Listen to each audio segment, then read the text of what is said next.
URC power rankings for round number 2. There's certainly some teams on the move after 2 rounds. Remember, power rankings, kind of an alternative to the actual table where we're looking at weighted results based on did you win away or at home, did you win with a big margin or a small margin, not necessarily bonus points, but the actual margin of victory. Did you win against that kind of a tough team, or was it an easy beat? That kind of thing. Bit of fun, as always. Certainly not perfect, and we're only 2 rounds in, so some teams are kind of jumping around pretty crazily. But yeah, we'll kind of get things into it and see how things look after a few more rounds. But anyway, for round 2, here we go. Bottom of the log, and no change from last week is Zebre. They got a bit of a hiding at home. I know they played Ulster, which is a tough team to play, but that's 2 from 2 at home. They have failed to win, so they are the same as last week. And they play Leinster away next week. So it's looking like pretty tough times for Zebre. No comeback for them this week, unfortunately. Next, we got the Bulls. The Bulls are actually down a couple of spots. They're down 2 spots, I think. They were beaten pretty handily at home last week by Leinster, and now they've kind of doubled down with a defeat to Connacht. I know both away from home, but there's not been a lot going for them in terms of getting close on the margin. And Connacht, whilst they're not a bad team, weren't predicted to be like a top 3 team or anything, so I've kind of punished the Bulls a little bit there. Obviously, they'll get a home run at some point soon, but at the moment, they are in 15th. And another South African team here, who I think are actually up 1, mainly because the Bulls have fallen below them, are the Stormers. The Stormers lost to Munster, so I think part of the calculation is there. Munster predicted to be basically a top 2 team compared to the result that the Bulls placed against Connacht. So there's not much in it, to be fair, between those guys. Very, very, very little, but I've scored the Stormers ever so slightly higher than the Bulls. Kind of in the same boat. They're away from home.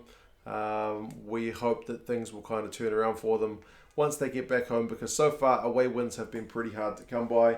And rounding out the bottom row, the Dragons, they lost at home, albeit to Leinster, and only by a point. So you kind of give them a bit of credit, and interestingly, the Dragons are actually up 1 spot because of that. Essentially, the other teams, well, the Bulls in particular, have fallen below them rather than kind of the Dragons climbing. But I guess that's good credit to them for putting in a really competitive result at home against the team who's supposed to be the champion come the end of the season. But anyway, there you go. That's the bottom row.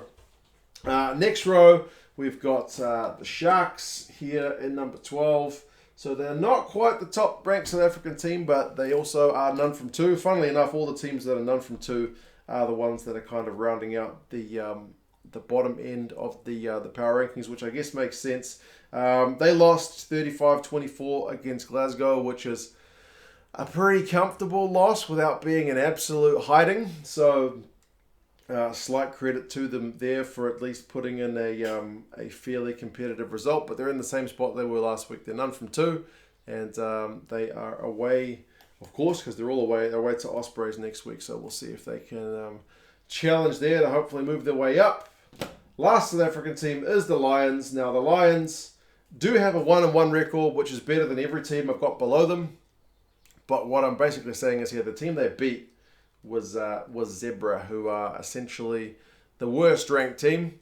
So probably the least credit given there for that result. So they are down 8 spots from last week. That's what I mean about kind of huge swings based on the results. It was an away win last week, but against only Zebre. I say that with as much respect as I can, but there you go. So the Lions are there in 11th. 10th. I've got Edinburgh. Man, these guys would have been going up if not for that last drop goal.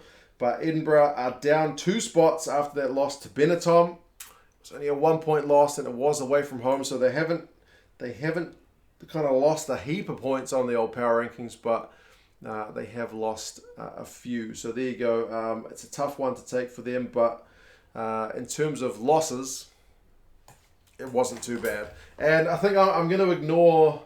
As the season kind of goes on, I'll make my own mind up as to who are the strong teams, the weak teams and whatnot, but nobody at the moment is saying Benetton is a weak team, I think, because they are They are 2 from 2.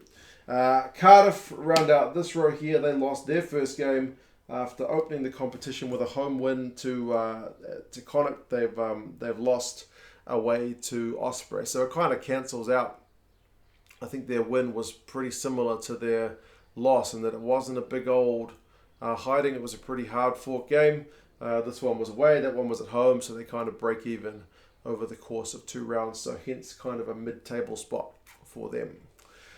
Next, though, I have got Scarlets, and remember, I am kind of weighting the results slightly more favourably with the more recent rounds. So as we go through the rounds, like by the time we get to round 10, the round 1 results won't be too relevant. We're kind of trying to rank it towards what's slightly more recent to see who's in good form. That's probably why Scarlets edge Cardiff here, because they've also had kind of 2 pretty similar results, 1 win and 1 loss.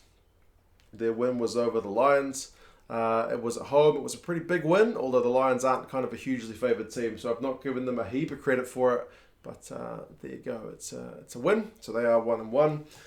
Likewise, Glasgow moved to 1-1 with their victory over the Sharks. But again, the Sharks are slightly more favoured than the Lions, so I've given them a touch more credit than what I have for the Scarlets guys. But there's not too much in it between those guys, to be honest. And then Connacht, another team who moves to 1-1. It's a pretty even split at the moment between teams who are 0-2, 1-1, and then 2-0. Basically, it kind of makes sense. Connacht, they got a good win over the Bulls, basically, who were supposed to be a pretty favoured team. So I've credited Connacht pretty well there, albeit it's a home win, so you kind of limit how much you give them. And then Benetton, I've got as my lowest ranked 2-2 team. I think because both of their wins have come at home, and their last win was only by a point, so it was only very marginal, but still 2 from 2. Credit where it is due. Fourth and the top row, we've got Ospreys. Ospreys are 2-2. They didn't score any tries in their win, but I'm not taking tries into consideration. I'm just saying you beat Cardiff 18 points to 14. It's a win. You're 2-2. Cardiff are not one of the favourites and not one of the kind of teams predicted to do super poorly. So 2-2. Stick to it and you'll keep going up. Maybe a bit of a familiar feeling here because we got Ulster, who are 2-2. Big win over Zebre away from home, so I don't give them a huge amount of kind of credit for the win, but enough because it was a big win. Admittedly, it was, what was the score? 36-3. That's a big old win. So Ulster certainly up there, trailing only Munster, who I think are top of the actual log. They beat the Stormers at home 34-18, which was again a bit of a big win. They're away to Scarlets next week, but Munster so far looking good. The only team I have above them in the power rankings are Leinster. And it may seem weird, but Munster beat the Stormers, whereas Leinster beat Dragons. The only real difference here, I think I've weighted it slightly more for doing it away from home because seemingly away wins are tougher to come by than virtually anything else. I don't know what it is. We'll see if these kind of weightings hold true towards the end of the season. It's always hard to where do you put where do you give teams more credit? Is it for scoring a ton of points? Is it for beating strong teams, or is it for winning away from home? In my experience, winning away from home tends to be the toughest, so that's where I'll put slightly a bit more weight. But anyway, we'll see how things play out. You guys let me know your thoughts. How well do you think these teams stack up? We're only 2 rounds in, so I do expect to see a bit of chopping and changing. I'm dying to see how well the European teams go down in South Africa, which will always be a test.